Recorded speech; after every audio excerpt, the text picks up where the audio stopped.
Hello and welcome back to the T's and C's of Life podcast with Tanya and Claire. Hello. Not the T's and Clees. The Clees. I think we should change the name, frankly. That was my suggestion. T's and Clees. Don't know why. Clees? Oh, for God's sake. Oh. One day I'm going to do it on the next one. Yeah, do you know what? We're really enjoying this. Well, we're mixing things up for this season, aren't we? Or we can't really call it season 2, can we? No, well, it's season 2. Season 2. Be firm. Yeah. Season 2. Be decisive.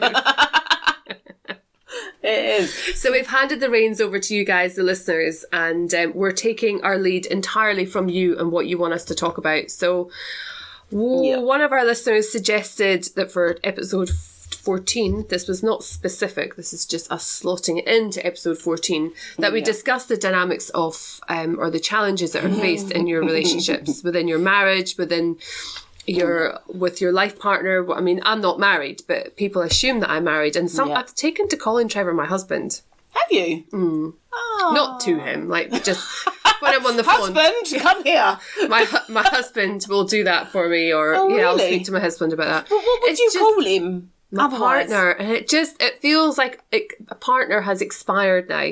Boyfriend. Well, I'm not a teenager. I never use the word fiance. And hubby or husband. But it just... Yeah. I'm such a rebel within myself on what I feel I should or should not conform within society. And I just don't feel like marriage is necessarily the best fit for me. I only say that because I want a Hindu. Yeah. But fine. Yeah. But, I mean, I don't know. But then you occasionally... Sorry. Yeah, I know. Occasionally I do discuss it. Yeah. And I hint on it. And then I quickly check myself and think, why? Why do I want to get married? Like, Why not? Because it's expected. Okay. And because it's... I think when I look at my mum and dad's marriage... It's been very long. They've been married for, it'll be 39 years this year. Wow. But it's not an outwardly loving relationship. It's not something that I look at and think, I want to have what my mum and dad have got. Yeah. It's not, marriage is not something that has been the bare bones of my existence my entire life. Yeah. It's not been something I've strived for. It's not been a lifelong goal. It's not something that I feel solidifies me in my relationship with Trevor at all. It would just be the next thing to do. And I like the idea of Trevor being my husband, and I like the idea of getting married, but why? Why do I have to get married? Why? Tell me why. So that I can go on a Hindu. That's why. But I don't know, it was always just it just standard for me. It was like, my mum and dad were never really together. They've had 3 kids together, but never actually... They weren't married, were they? No. They barely had a relationship. Okay. They just had children, apparently. So but do you know what? Some people should just do that. And it did. They're very different people. I don't actually see how they could be in a room. But they've done themselves a world of favour. Rather than exposing you to a really negative... God. I mean, my mum and dad's relationship, as a child looking at it, was never bad. But it wasn't what you would consider as loving and supportive and a team. Like, they were very much, they parented us in different ways, and I never seen them kiss, I never seen them hold hands. Is that generation? No, it's not. It's not. No. And that's what I used to tell myself. It was just a generational thing. And then I started having conversations with my friends. Yeah. Or I would go around their house and I'd see how loving their parents were with each other. I thought, my God, they're having sex in the kitchen. They're speaking to each other. Like, it just wasn't normal for me at all. And like me and my siblings, we all feel it. Like, we all feel this massive void of not parental love towards us, but towards like a relationship between them. But then for them, maybe... Yeah, but then both of them are married now, aren't they? Like, yeah. They're both married. And it's both something they place a lot of emphasis on as well, which is odd because it's maybe that aspect of mindset has come from friendships that they've had in their life, but it's never been like as children, like, it was never, mum and dad were never like, oh, you must get married, you must find somebody and settle down and get married. It was never, we didn't have conversations like that, not that I remember. So marriage to me is only just a society thing. It's okay. So, I always saw marriage as the next step. So you meet someone that you're meant to then marry, then have children, but obviously they did it in different ways. But it just felt like, I always knew I would at some point get married, or I hoped I'd get married, not just for a wedding, although that was a massive, massive thing. But I used to be on it, Sam, like, because we'd had 3 children. And I was like, we're not married, like, we've had 3 children. Are you ever going to propose? And it was always he had to propose, not just we're going to get married. Like, you have to propose, you have to show me that you want to marry me. And even my engagement ring is a ring that I'd sent him because I used to just send him random pictures of rings and dresses and random stuff. It's like, you thinking about it yet? But in his head, it was never that he never wanted not to marry me. It was just he wanted to do it right. So we needed to be financially okay to do it how we'd want to do it. And we did. But it's not that it feels any different now being his wife, but it's cemented, I think, whenever we have had down moments, it sort of, I think it keeps you there a bit more. Yeah. Because I'm a wife, I can't leave I'd have to get divorced. Yeah. I can't just, although I've got kids anyway, so it's still going to be difficult, but you can't just walk away. Yeah. That there's paperwork. Yeah. So it does make... Do you know what? I think maybe that's one of the reasons why I've held back with Trev, because in the 7-8 years since we've been together, or since his accident, sorry, it's been a challenge, and like we talked about it on that episode about living with a brain injury. Yeah. And it is, every relationship comes with its difficulties, but I don't know what picture I have of marriage in my mind, and I just don't know if it's really what I want. Okay. Do I really? I don't know. But as you see, a lot of people don't. It isn't for everyone. It is, like you said, it is probably a big society thing, and it's what is expected. But you are practically married. That is just a piece of paper that would be any different. I know, and I love the idea of making it something really different. Like, I really like the idea of cementing that relationship with Trevor, but for who? And this is what I come back to. But why? But who? What's the benefit? Like, what is the benefit? Like, we love each other. We tell each other we love each other. The children can see we love each other. The children can also see we hate each other at some times. But that's okay, because we love each other again very quickly afterwards. And I just don't know if marriage really is going to take on...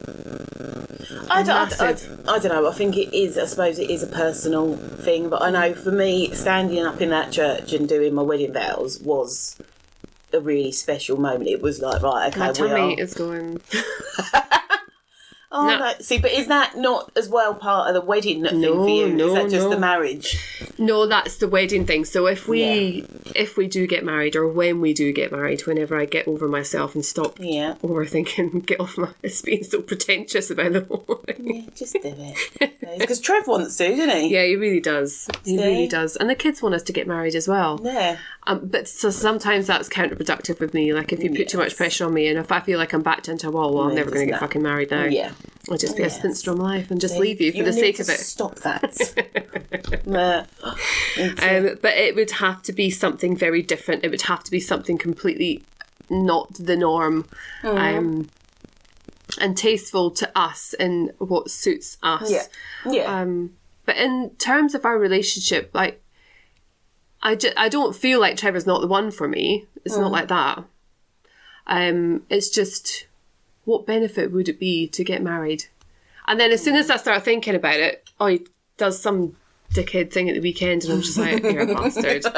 I'd have to divorce you, and I don't want to be divorced. Yeah. Yes. So I don't know. One day, I dare say, I'd like it to be just the 5 of us go off and just get it done. But I know that would upset a lot of people. Yeah, but I suppose it's... And then why am I getting married for the sake of other people? Why am I having a party? Why am I paying? Spiralling again, God. No, it is. I suppose I always wanted a wedding. But again, I like to a certain extent being the centre of attention. Yeah. I wanted the dress. I wanted the people to cry. I needed that. It helped me. And it was a bloody brilliant wedding.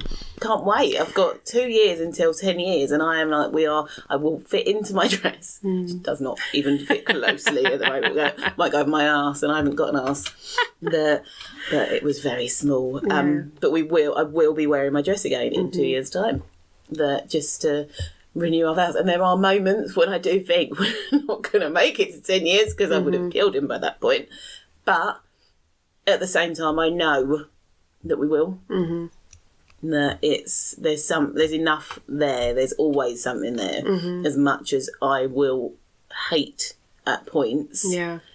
That I think relationship is something that we don't talk and learn enough about in our childhood. Like we tend to mimic a lot about what our parents do. Like you're not mimicking anything from your parents because you don't have any negative influence or not to say that you don't have a positive influence either, but there's not a relationship, a solid relationship there that you're kind of repeating. But for a lot of people, that is what they do. Like they repeat what they've seen with their parents, and that's what I worry. I wonder whether that's a lot of my vacancy comes from that distance between my mum and dad. Like I will very happily, even the other morning, I woke up, I think it was like Sunday morning, and I can't move in bed without Trevor just wanting to come round and cuddle me or spoon me, and I don't fucking like it. I really don't like it. I like space. Yeah. I like room. I don't like hot breath on my arm. I don't like stubble and hair in my face. I don't like that. He's got a lot of hair at the moment. Yeah, he's very hairy at the moment. I love to know that he's there. Maybe I should just get a bigger bed. That would probably solve the problem. But I don't like being crowded.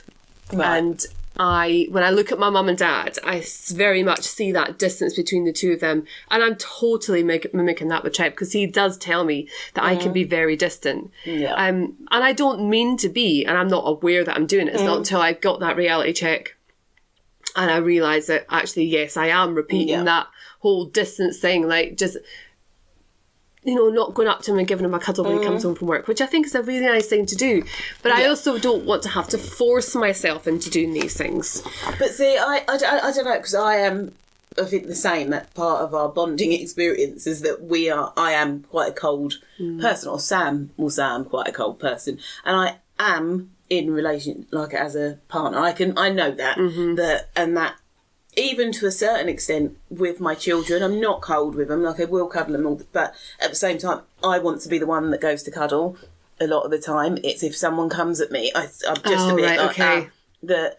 And it's just my brain. I don't know, but it's I've had to make a conscious effort, especially with Sam, to go, I'm going to be loving because it doesn't come naturally. It doesn't come naturally to me. I could happily sit with him for a week and not really be that loving. It's just who I am. I'm not. My mum is the same. I think all of my family are the same. We're not outwardly loving, I suppose, in that kind of stereotypical way. But then I did notice that because Sam is a cuddler at bedtime as well, and I'm a bit like, okay, I get to a point where I'm like, go away now.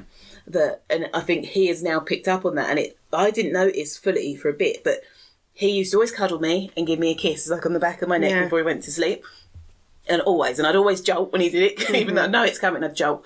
And I realised, I sat down, it was a couple of weeks ago, and I said to him, you have not done that for ages. So you miss it. And I had missed it. And I was like, can you do that again, please? And he was like, yeah, okay. Enjoy being chased. And it was, but it just, it not being there, and I don't know how long it had not been there for, but long enough for me to sort of go, oh, okay, something is different. That I needed that little cuddle and that little kiss before bed. And he was obviously picking up on the fact that I maybe wasn't as comfortable with it, so just stop doing it. But I would never have thought that I would miss something like that. But I suppose I did need it in some way. But I definitely do try now when he comes home.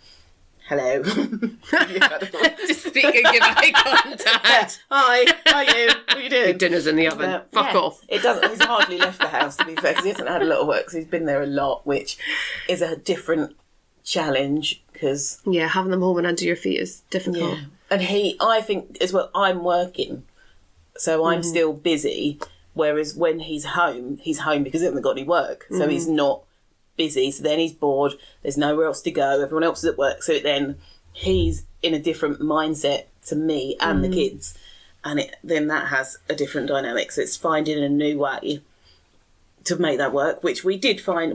So I'd have to, like, on my breaks, I'd go and sit with him and we'd watch something or have a conversation or take the dogs for a walk. Yeah. Just so that in his day he had stuff that was fulfilling as well. But you have to stop in your tracks and remind yourself that your relationship doesn't just come naturally. No. And I think we're born into this mindset of it's supposed to just be easy. You're supposed to just find the person, fall in love, get married, have children, and it's all just supposed to be happily ever after. And it's really, really not. Your relationship, your marriage, or your lifelong partner is one of the biggest challenges you'll ever face. I mean, being a parent is difficult, but I don't think it's quite as difficult as I think your kids maintaining a healthy relationship. Your kids, you have that natural, for the most part, I can speak for myself, that natural love that it's, so as much as they might get on your nerves, they're my kids, so it doesn't matter.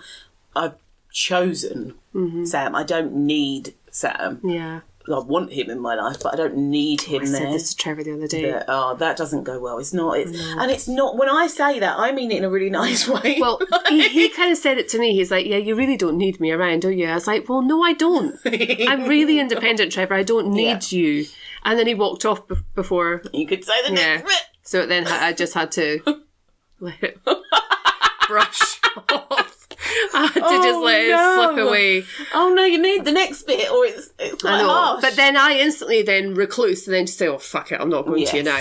I'm not going to nurse your ego just to fucking make you feel better." Yeah. Whereas the better part of me says, "Return to love, be the nice person," because I know my life is so much easier when you feel loved. I feel loved all the time because Trevor gives me that. I never, ever lack it. Yeah, okay. And when I do lack it, I go to him. Yeah. So it's trying to strike the right balance of him not being, I don't like the word needy, but he can be quite needy. And me not feeling like I'm being unhounded again. I need to update my vocabulary because these words are not painting a great picture of Trevor. But I need there to be a balance. I need him to withdraw from me, not because he's pissed off with me, but I need him to withdraw from me so that I can go to him. There isn't enough opportunity for me to be able to retaliate. But maybe he's just learnt that, well, that just doesn't happen. No. But I think it's if you're not that natural person that does that, then for the other person, that I've had to try and see it from the other person's point of view. And I'm not very good at it, and I don't do it all the time. But I do try to go, right, okay, what must this feel like for him? Because I can shut down. Yeah. Sam can't shut down. So if we have an argument, I can forget about it within a couple of hours because my brain just goes, oh, whatever, it's not a massive. For him, that will still be going. Yeah. And so it is, sometimes then I have to be the one to go and pull him out of it. And I will resent that at points and go, why am I fucking pulling you out of it when you're the one that pissed me off? I know. But it's because I am more emotionally intelligent. Emotional intelligence is so underrated. Yeah. It really is. It is, and it's important, especially in relationships, and it's not... I would never want... I don't, like you said, I don't want to ever be divorced. But it wouldn't... I don't know. It happens. Yeah. But like I said, I want Sam in my life, which is why he's in my life. Yeah. So I think when you don't want someone in your life, then why are they in your life? Yeah. Like you said, you don't need them. So I think for some women, the pressure of getting married, of having children, of doing it in the right order, whatever the fuck that right order is that we're programmed to believe, it can make you cloud your judgment on the person that you've chosen to spend your life with. And I think it's okay to accept that even if you do get married, or your partner that you do choose to share your life with doesn't have to be for your entire life. No. If it's not working, admit that it's not working and find a way around that. Whether that's a temporary separation, or whether it's somebody moves out of the house, or, you know what, if we had family who lived closer, within the village or the next village or something, there would have been plenty of times where I'd have been like, do you know what, I'm out of here for a week and taking the kids with me. And but the fact that we've stayed, there's an argument, there is an aspect of me that feels that there's some kind of residual low or negative vibration that's held as a result of that resentment, because I'm enough for me to even bring it up, which when you say things out loud, sometimes you realise. Yeah. So there is a feeling there of I have had to endure things that I wouldn't have chosen to endure, but would I have still got to the same point in my relationship now had I had that out? Had I had the opportunity to say, this is too much. Yeah. Because then when you get that taste of calm and freedom, that equilibrium and balance, do you then want to put yourself back when you feel like you're having to what's the right word that I'm needing to find? When you feel that you're having to give under constraints. When you're giving too much more and you don't feel like you're getting enough in return, it does build up a feeling of resentment. And during that recovery time for Trevor, there was way more of that. Yeah. It was really, really, really intense. But to be fair, I wouldn't change our experience for the world, because it's taught us a lot as a result. But I think a lot more people decide to walk away now because, well, it's easy to walk away than to have to actually address. A lot of it is our own flaws, not the other person's flaws, because you can, at some point, you've chosen that person to live in harmony with. Yeah. But at some point, you have disconnected from that within yourself because you've either felt this pressure from some other place that's made you see what you're living in a different light and made you think, well, I haven't got this, or I haven't got that, or I haven't got this much happiness, and I want to have that. Yeah. And it can make you think, oh, fuck it, we're too far gone now, so we'll just... It takes a lot of work, and it's also, I think something that I had to realise was having those normal moments are fine. It's not always going to be like flowers and romance. It's never flowers and romance. But are you that kind of girl anyway? No, I do. Do you know what? I say no, but at the same time, Sam is sporadic in that, and it's quite nice when it does happen. So if he does randomly come home with flowers, it's like, it means more if he just buys me a bottle of wine, I'm happy. Bought you a bottle of wine. Thank you. Love you. And some sweets. But he knows the way to my heart. But it's, generally you just float along, and that's fine with me. But I think again, we talked about friends in the last episode. I think I have to put the effort sometimes in my relationship with my husband as I would with my friends. Okay. Because I would put a lot, I do, and it is wrong, and even saying it out loud, it's awful, that I do, but I will plan more stuff to do with my friends, or think, okay, one of them's upset, I need to do something to make them happy. Okay. With Sam, I just sort of coast because he's just there. I think that's totally allowed when you live your life with somebody, when you see them every day and you experience the ups and the downs. Yeah. And especially if there's more downs during a certain time. I mean, just now, I think everything's a little bit tainted just now because of COVID and more families having to spend more time with each other reluctantly, more so than, I mean, I wonder how many couples out there say, oh my God, I've loved the last year, spending every day with my partner. Gone up, haven't they? I think there you go. Year. I'm not surprised. No. I'm not. It's difficult. Relationships are really, really, really difficult. And people change. You know, if you've been married or together for 10 years, the fact that, you may have, you were the people that you were when you met together, but if you haven't grown and changed in the same direction, if you don't still make each other laugh, if you don't still make each other's hearts sing, if you don't still find common ground to have conversations, you don't need to have changed in every way together, but you still need to have the core aspects of the foundations of your relationship intact. I think that's really important to then have, especially, like, I can speak for myself and knowing a lot of my friends' situations, that when you've got kids and still having that time for you as a couple, like for me and Sam, like even having Thailand last year was amazing, and we often do have little hotel breaks and things like that, but that does, like, the girls used to take the piss out of me because I would say we've fallen in love again, because it's you sort of forget, because your mum, your dad, you're working, you're just doing that, But having that time of just the two of us, especially Thailand, because I'd not seen him for 2 weeks. Mm-hmm. So I actually missed him, which doesn't happen because he's always there. So I don't get a chance to miss him. So when I saw him, it was like, oh, I like you. I forgot I like you so much. And then you could just chill. You could just be us. It wasn't thinking, right, we've got to go for dinner at this time because the kids need to eat now. Yeah. It was just, no, if we want to lie in bed and watch a film or lie on the beach, then you can. It's Lovely. just, and it was just, it reminded me, okay, no, I do like you. Yeah. That we do need that. Yeah. Because the monotony of life can make us forget. Totally. It does, because everything's more important. The kids are always going to come first. Then you've got work. Then the house is tidy. I've got 3 fucking dogs. Yeah. Like, there's always something that can go ahead of Sam or of your relationship. And actually then you have, even if it's a night away, and you're like, oh, that was nice. That I forgot that we did like each other, which is why we're together. And I think you need, and I think a lot of couples, I think I'm very lucky in that I've got people that will have my children, so I can do that stuff. And I think not a lot of couples always get that, that it's... Or don't put it as a priority.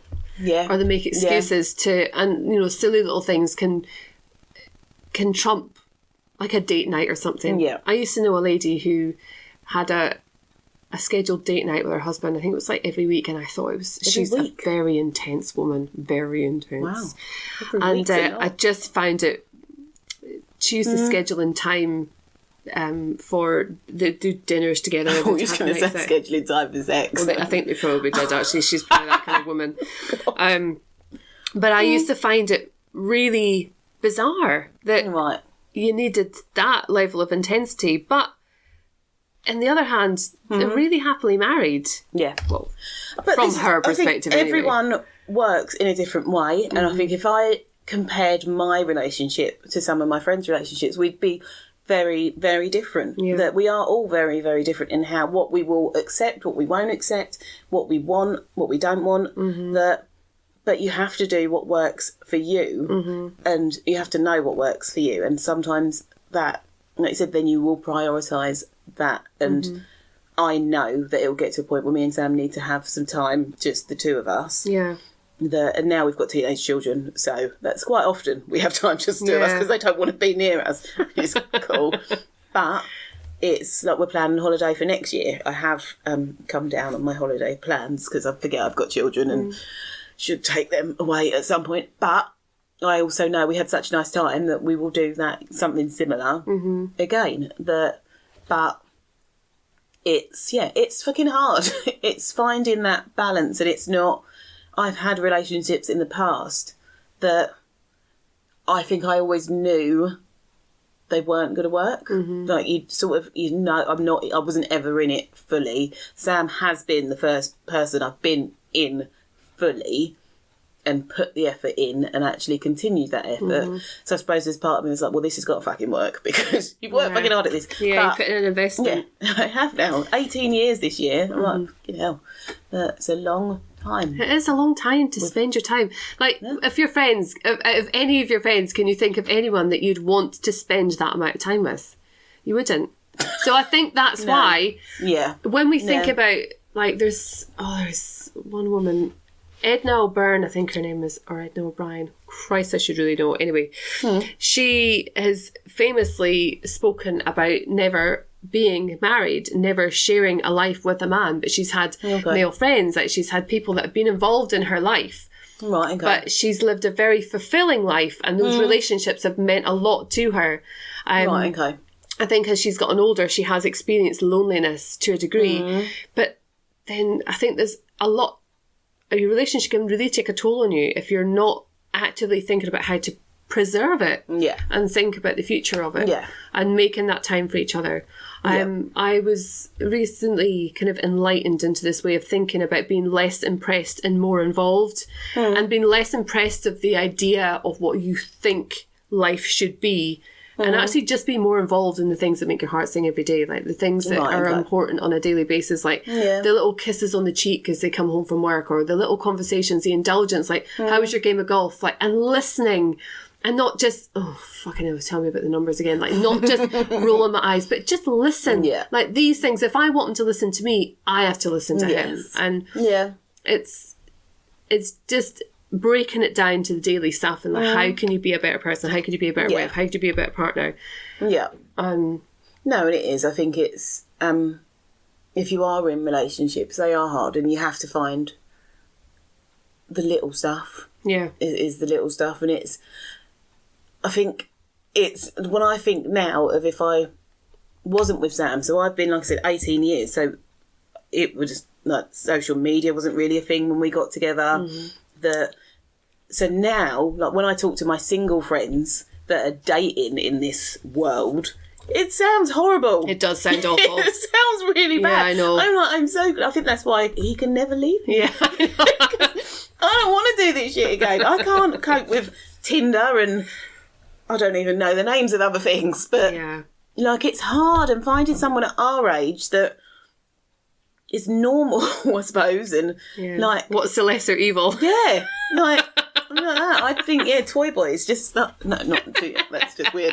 But yeah, some of my mates, the stories they tell me, and it's amazing, and I love it because I'm like, tell me more. Yeah, but it's also like, I'm so glad. Yeah, there's a lot of loneliness in it as well. I think on the surface, like the meeting new people, having conversations, having random sex with random people whenever you feel like it. Yeah, that sounds brilliant, but actually, when you're basing the potential life with somebody on a picture on your phone and on a very short date, it's just, I don't see how it can be very easy or very fulfilling either. I think it must be quite difficult. Yeah, I do wonder. I wonder, because I've got a lot of friends that are single, I've got a lot of friends that are married, and I couldn't say that one set is happier than the other because there's issues amongst all of us. Like, we're all slightly fucked up. But it's, it just, in my head, I couldn't, I don't want to deal with that. And just, people are hard, like, me and Sam are such different people. Like, at our core, we are chalk and cheese, like, completely. We don't see the same on most stuff. We think very differently, but it works in somehow. But if you were the same, wouldn't it be boring? Yeah, oh god, yeah. If you just agreed on everything and just... I'd like to just agree on something, just once. Not anything. It could be anything, but it doesn't happen. Yeah, no, I do know what you mean. It's, we are, and it is fine, and I think because I am quite reflective and able to sort of look at things from a different point, I have to do that, even when it comes to things like racism, and he is a very staunch supporter, like with the kids, and if anything ever happens with the kids, he probably gets angrier than I do when they've experienced racism. But then there are other things that he might say as a white male that I might go, huh? And it's not that he is racist or not even slightly, obviously, but there are things that he is a white privileged male, and that does come across, and I have to go, okay. But that I always say that helps me, because nothing that he ever says is coming from a negative place. So it's interesting for me to know that actually this is what people might say or think, and this is what you are educating against, and it will have an impact in relationships. And I do wonder that in mixed race relationship. Randomly, I was thinking yesterday, and I nearly Googled it and stopped myself, of finding a group, or finding more people like me in mixed race relationships, and having even more black women in my circle, especially since living in Kent, because I don't really have that in my circle, or any of my groups are all more mixed than anything. But so I was like, where do I find black women? That was what you were going to Google. I was. I stopped myself because I was like, I don't know how to phrase this in a way that is going to be appropriate, and then I thought, I could put it on a group, on a chat on Facebook, and then say, I want more black friends, and that just it sounded weird. So I stopped myself. But if you're thinking it, other people must be thinking it. I think especially in Kent, because there's not so many. No whites allowed. Yeah. Seriously. Black Club is back. Bringing it back, and I'm allowed to join this time. I'm you are the leader! God. But I think because being in a mixed race relationship, living in Kent, there isn't as many, I don't have as many black women friends. And I think it was something I was just thinking about, that because I'd be interested in their experience as well of having mixed race children and things like that. Just that, it was just something that was coming to my mind the other day that I wondered. Yeah. I've just got to find them. So any black women listening, email me. What's the email address again? I don't know it. tsandcspodcast@gmail.com. Okay. There was we almost did have a black lady once. Remember that little the lady one you found at the library? Yeah, and then you let her go. I know. I never seen her again. So disappointed in you. She seemed really lovely though. See? She seemed cool. Definitely. You let her go. I know. How can we find her? How can we find her? We must. But no. There's some couples that I know, in fact we went on holiday with one once, that are so poisonous and dangerous to each other. And you just think, the poor flipping kids. Jesus, if that is the example that they're seeing with their parents. Yep. And some people really are just together for the sake of the kids. And if it's one of the worst things to do when you're just... Because they'll see it. Mm-hmm. Like you said, with my mum and dad, that they were not together because they couldn't be together. We would have... And when they were, the slight moments I can think of were not moments that you want your children to be seeing or being aware of. Like, it was a very toxic... It didn't ever work. So... If they had have stayed together for us, that would have been awful. Whereas now I have good memories of both of my parents, and that's cool. That I think kids pick up on that shit, and you definitely, and you feel it. You don't just see it, but you feel what it's like. I mean, my kids can feel when Trev and I are not getting along. They just know, they can just sense it. They can feel it at the dinner table if there's been some crosswords. Is Trev allowed at the dinner table now? He almost excluded himself from the dinner table. But that's all gone by the wayside. We've had a conversation about it because I'm very much, I am a control freak. Totally. It's either my way or the highway. You don't get to spend your money unless I approve it. And we don't get to parent the children unless it's my way. And I've got you to think and agree. Right, okay. So Trevor's very submissive in that. Well, he's submissive in the end, but fuck me, he puts up a fight before that. Okay. He always gives in to me. But he has to just stick his fucking masculinity in there and his dominant or his attempted dominance, just to let it know. He just gets shot down. But he has to make the fight just so that it could come crumbling down again. But yeah, we are having issues with both Freya and Connor's eating. Freya is a nightmare eater. She's so fussy, right? But she doesn't make a fuss of it. She just doesn't like food. She doesn't like healthy food. She likes shit. Shit from the freezer. Yellow, beige shit from the freezer. Big. And it's, I like cooking. I really enjoy cooking, and I like cooking new things. And Aidan is a delight to cook for. He will eat anything you put in front of him. He doesn't always love it, but he'll always try it. Right, okay. And it'll be a conversation, and he'll say, "Oh, how did you do it?" With Freya, it's just she'll just sit there and push it around her plate.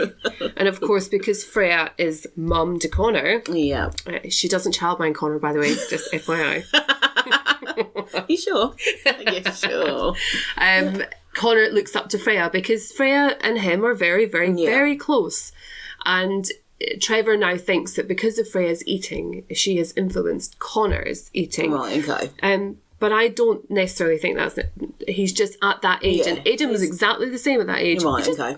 He's expressing his right to be able to not eat the food because it's the only thing in his life that he can control is what he puts in his fucking mouth. Yeah. And if he doesn't like what I've served him, that's fine. Like, there's some meals that he will eat that Freya doesn't like, so that's not even an arguable point. Right. And here he comes into the room now. So I've spoken to Trevor about how he deals with Connor. Like, if Connor, he doesn't like the fact that he won't use his cutlery to eat his food. But if he's eating... Yeah. Does it? You really need to fight with him to make him use a fork as well. Around the world that won't use an knife. Exactly. So, and he's 4 years old, for crying out loud. He will learn. Yes. He can use his cutlery. He just chooses to use his hands. Those little frustrations that, like I said, that they will then make bigger You're like, just chill. Exactly. But he's chill. just come home. I understand and respect the fact he's just come home from work. He's literally, dinner is on the table as he comes in the house, really. I'm a really good, not wife, partner. Homemaker. It's just, I don't do it to be like that, but it just happens to be that we have dinner at 5:30 and he comes home at that time. Right, okay. And so he hasn't even been able to have a chance to catch up with us all. He's literally just sat down at the table and Connor's fucking up and Connor's Freya's not eating her dinner. No, I do get that. It's, his mind's not had the chance to... But what I want to be impressed by, and this is what I want to let go of, is that you're not that person, that you're not that angry or frustrated when you come home, that you're just like, so fucking what? We're all together at the table. How many families don't get that opportunity to sit together at the dinner table, to have dinner together, to have conversations, to be together, to have that opportunity? So, but I'm getting over the fact that he's not that guy, and that's fine. No, and it might be that it is just he needs that space before he can, like, maybe you have to put dinner back 10 minutes. Yeah. To give him that space of getting in and chilling. It has happened a couple of times where I've served him his dinner on the sofa. Right. He's come in, your dinner's sitting on the sofa. It's sitting on the chaise. Go and sit it on the fucking... You threatened it last night, you're not getting to threaten it again tonight. You're sitting at the fucking sofa to eat your dinner. Nice. Oh, poor Trev. But he quite likes doing that. Like, as a family, it's a thing for us. We do eat dinner together. So if one of us chooses to sit down there, it's a thing. Yeah. I'm really pissed off with the behaviour at the table, so I'm sitting on the sofa. Yeah. And sometimes I think you do need that. We don't eat as much as a family anymore because they just don't want to. And I'm like, you know what? I'm not that bothered. So you're teenagers. And then when we do, it's lovely because we don't do it all the time. And it's different strokes, isn't it? Yeah. Do you know, something I was thinking of couples. Have you got many couple friends that you socialise with? Because this is something I never seem to break properly. Funnily enough, Kaz and Craig, when Kaz and Craig were still living here, we spent a lot of time with them as a couple. Okay. We did. I wouldn't say more so than I spent with Kaz by herself, but definitely as a couple. Like, if we ever were going to do a couple, we never do things with you and Sam. No, considering how close we are and how close Sam and Trevor are. But we never... No. Do you know what I did find the other day, though? And I'd fully blocked this out of my brain somehow when we went to Haven. I'd fully forgotten that we'd done that. But I was looking through pictures and I was like, where the fuck is that? Because it's Bella and Freya on a dance floor and I was like... That's really confused my whole brain. I fully forgot that we did that and it was lovely. You've never done it, though. Yeah, I know. But just sometimes it's just... Life doesn't allow for it. No.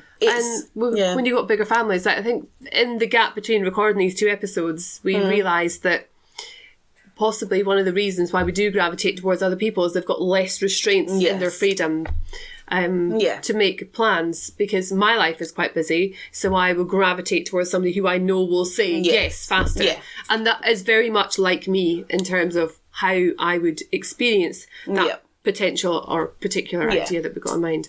Yeah. I think Sam is a particular man. And he's a very social man. Yeah. But with couples, it's finding...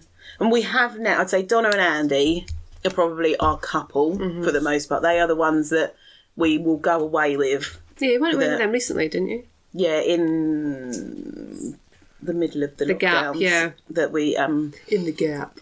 Yeah, but... and it always works, but it's something, it's not always easy, considering it, like I said, when you've got friends that everyone still gets on, but finding that dynamic that works. Like for a holiday, is something me and Sam talked about years ago, of holidaying like properly abroad with another couple and family. And it was when we were sort of going through numbers of who we actually would go with, that we'd enjoy, that the kids would enjoy. It was a very small pool we got to, because you want it to work, which is why I think we just go with my family. Yeah, family's easy because the kids, there's no effort involved. Although Bella never wants to do that. Bella does she not? No, she wants it just us 5. Okay. The boys won't go just us 5. Bella only wants to go just us 5. So... What about Sam? Bella and Sam are very similar, aren't they? Sam, no, I think he likes, as long as my brother's there. Okay. He needs my brother, just because I read, Stacey disappears, my dad is obviously so chilled, he's going backwards half the time. So whereas my brother is like, yeah, let's go and do some shots. Okay. So that always works. That when we went to Turkey the last time, I think Leon left a couple of days earlier, and we said you could see Sam grieving. It's like, where's Leon gone? He's left me.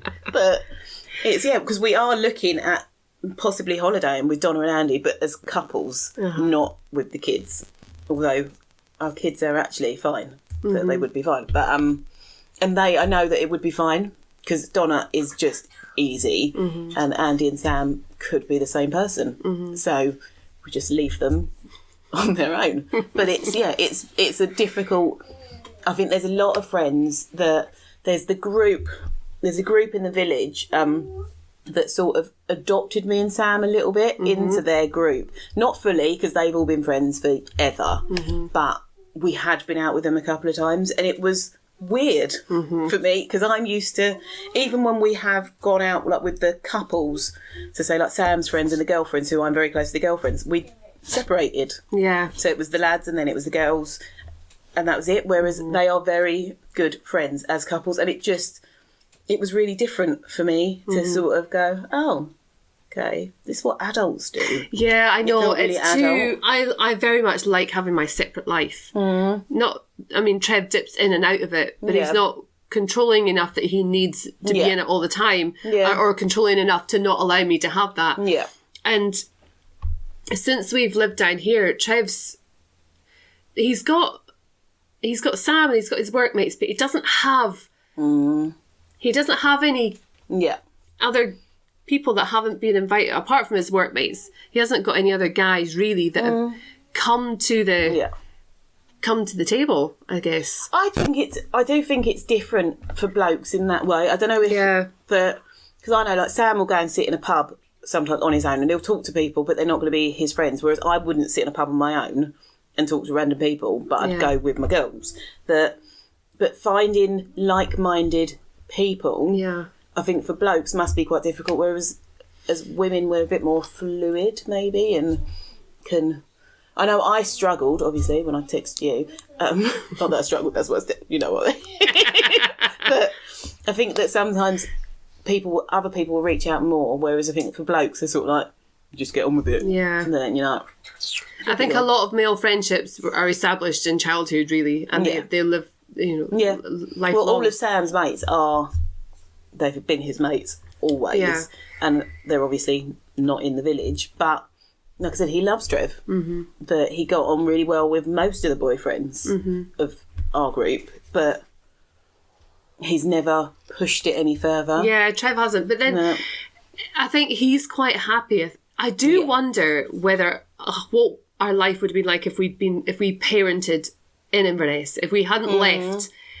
left our group of friends there and come down here to nest and have our children and to grow our family.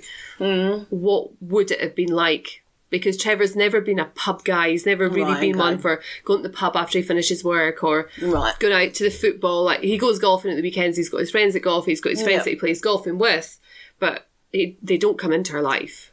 Right, okay. And there's never been any sort of outside temptations of the friends who haven't had children yet to go out and do this or to do that or to go here and there. And so it's weird. He's very content though. He's very content with our little bubble, and he does, I think, at work, his friends at work are really good. He's got a good little group at work and he really enjoys that. And I think even if he moved on somewhere else, he would still stay in touch with those guys. But no, I think in terms of like having couple friends, it's something my sister Sarah does, and even Louise to a degree. But Sarah loves a dinner party. Oh my god, the idea of a dinner party. Like, and I'll have you. Well, I haven't had you around. We'll have a barbecue. Yes. We went round to yours for dinner a couple of years ago, and that was lovely. Yeah, but we've never done it again. And it's not really. No. I like cooking for one couple at a time on a very casual basis. Like, bring the kids round, we'll do fajitas or we'll do lasagna. You bring a pudding and we'll play Cards Against Humanity in the evening and get pissed. Like that. That's that to me is a casual, like the idea of having a dinner party. Like Sarah would send me pictures of her menus that she'd curated. Oh yeah, like she would go all out, and she's really good at it, and she loves it. Okay. She got selected to go on Come Down With Me. Couples Come Down With Me in Aberdeen, yeah. Her husband was a bit like, I don't know about doing it on the telly, so she didn't do it in the end. Okay. Because it was a couples one, and she was going to do it with Gregor, because Gregor's very much like foodie like that as well, but they didn't do it at the end. Oh, see, that'd be very cool. But yeah, but the whole idea of doing Come Down With Me, like I've watched it on the telly, and I love watching the show, but they got the idea of doing it. No, I remember as a group of girls, we talked about it, like Lucy and Andrew and that. Years and years ago, we were like, we should do this. And I think we went to the pub. It was a nice idea. But no, I think that as well, I think Sam has had the opposite, where from before we moved, we had really good friends. He had a really good social life. He was out like he'd go to work, he'd go to the pub and meet his mates for a couple, and then he'd come home. I was a stay-at-home mum, but so were most of my mates. So I'd see them all day, or I'd be out with Stacey. So we were always busy. So then it came to the evenings and we all just chilled together, or I'd be going out, but he'd already been out. So it worked very well. And I think it changed a lot when we moved here because we didn't have that. He hasn't got that anymore, whereas I found that, and I will still go and see my mates. My mates are good at sorting stuff out, and we'll have... like camping, where you go camping. Yeah. His mates is useless. Yeah. You're like, do you want to do something? Oh, yeah, I don't know. Yeah, unless they see each other, they need that constant contact, don't they? So it is often like us as the wives and girlfriends, the wags. We will try and sort stuff out that will include them, because they're never going to plan it for themselves. Yeah. And you're like, well, I've come to terms with that I will, if I plan it, he'll do it. Because you won't do it on his own devices, and it makes him happy. And I like it, like Butlins. We now do as couples, but I never think of that as a couple thing. Although we are couples all going, and it's a piss up. Need to put Butlins. Need to put the Butlins. You're being really inspired to think about it. I am. But it's, relationships as a whole are hard. I don't think they're ever going to be easy. And I think if anyone ever tells you that the relationship is easy, I don't think... They're a liar. I don't think they're being honest to themselves. They're lying. No one's related. No, I don't know a single person whose relationship is easy. Everyone I know has ups and downs. Some people's are more up than down, some are more down than up, but no one's is just up all the time. I think a helpful thing to remember is not to use Facebook or social media as a basis for how other people's lives are going, because... it's a lie. It is a lie. It's just ridiculous how much of a lie it is. Oh God, yeah. Because we want to paint. You'll often find that people will paint pictures about their amazing partner during or coming out of a very difficult time, or during a very difficult time, to reassure themselves of why. And it's that disconnected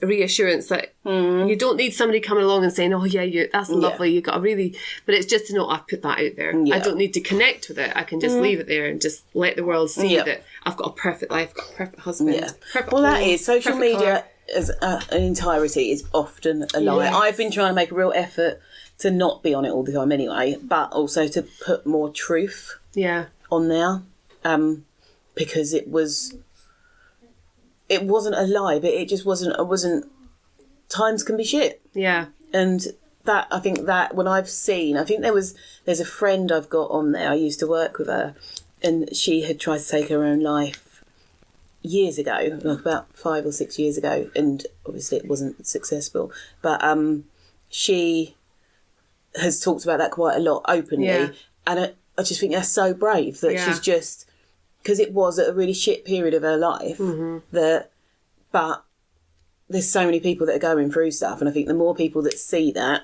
and see that actually, do you know what, no, I'm not alone. Yeah. And there are good times, but there are also shit times, and if we have that balance more on social media, I think people will be better off with it as a whole. So you'll also find a lot of what you're wanting to look for as well. If you're experiencing something that's not feeling very nice to you, and you then start seeing what it is that you want in other people, and then you look at your own experience of your own life and thinking, well, I haven't got that. Yeah. And that's where these words like be less impressed and more involved. I thought, fucking hell, that's really quite a pourpowerful little Get message. that tattooed. Yeah, be less impressed, more I involved. could look a tattoo. How my brain works. It's going around. But I think that makes a lot of sense. Yeah. Because it's the little things. And I think if the last year has taught us anything, the things that we're craving, for the most part, like tattoos aside, it's more people and moments than actually things. Yeah. And that's a big thing. Be grateful for the small stuff. And what I find really helpful when things are challenging between Trev and I is to make myself find something good. Remember something that I really love about him. Remember what it's like to feel when, like, you can wave the little white flag behind the door and it puts a smile on their face. Like, stupid little things that just snap you out, rather than falling into the spiral of, you know, letting an argument stem for hours or days or weeks or whatever. You know, make the change, return to love, stop in your tracks and think, why am I trying to prove to be right? Because it's always about either being right or wrong, and nobody wants to be wrong, but having conversations, more time with each other. And more listening. We have 2 ears and 1 mouth for a reason. Yes. So use them in that, which I'm not good at. But take some of your own advice. Yeah. But it does. It takes work, but it's sometimes they're worth it in the end. Yeah. Sometimes they're not. But only you can decide that. Yes, exactly. So keep sending us your suggestions for future episodes. We want to fill season 2 with all your listener requirements. What do you want us to talk about? What subjects are on your mind? Yeah. And remember voice notes as well. We love a voice note. Yeah, we do love a voice note. If you want to send it in a voice note, we're more than happy. And or your suggestions or anything, or your opinions on what we've been talking about. Keep them coming. Talk to us, baby. Right. Speak to you soon. Bye.